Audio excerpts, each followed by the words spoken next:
নারকেল দিয়ে চিংড়ি মাছের মালাইকারি তো একটা অসাধারণ রেসিপি, কিন্তু নারকেল ছাড়াও যে রেসিপিটাকে কিছুটা পর্যায়ে নিয়ে যেতে পারা যায় সেটাই আজকে তোমাদের সাথে শেয়ার করব। প্রথমে শিলনোড়ায় সাদা সর্ষে আর পোস্তকে ভালোভাবে বেটে নিতে হবে। এরপর কটা কাঁচা লঙ্কা শিলে ভালোভাবে বেটে নেব। যদি এটা বাটছে আমার মা, আমার এখনও সাহস হয়নি শিলে এইভাবে লঙ্কা বেটে হাত দিয়ে কাচানো, ভাবতেও যেন হাত চলছে। আজকে আমার ভয়েস খুবই খারাপ, আজকের গলার পরিস্থিতি ভীষণ খারাপ, প্লিজ তাও একটু কষ্ট করে শুনে নিও তোমরা।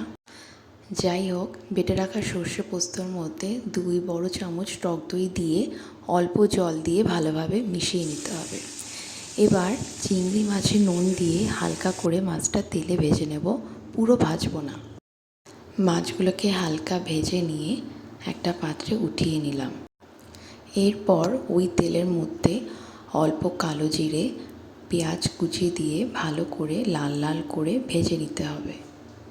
হলুদ গুঁড়ো, অল্প লাল লঙ্কার গুঁড়ো দিয়ে পেঁয়াজগুলোকে ভালোভাবে ভেজে নিয়ে তার মধ্যে পরিমাণ মতন জল দিয়ে ভালোভাবে কষাতে হবে।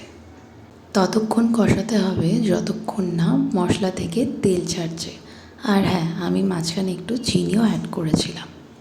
এই পর্যায়ে শিলে বেটে রাখা পেস্টটা দিয়ে ভালোভাবে মিশিয়ে নিতে হবে।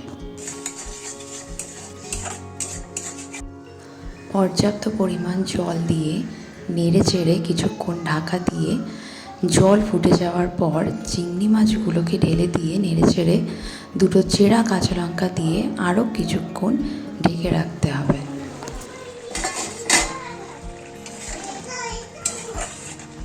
ব্যাস তৈরি আমাদের চিংড়ি মাছের খুব সুন্দর একটা রেসিপি।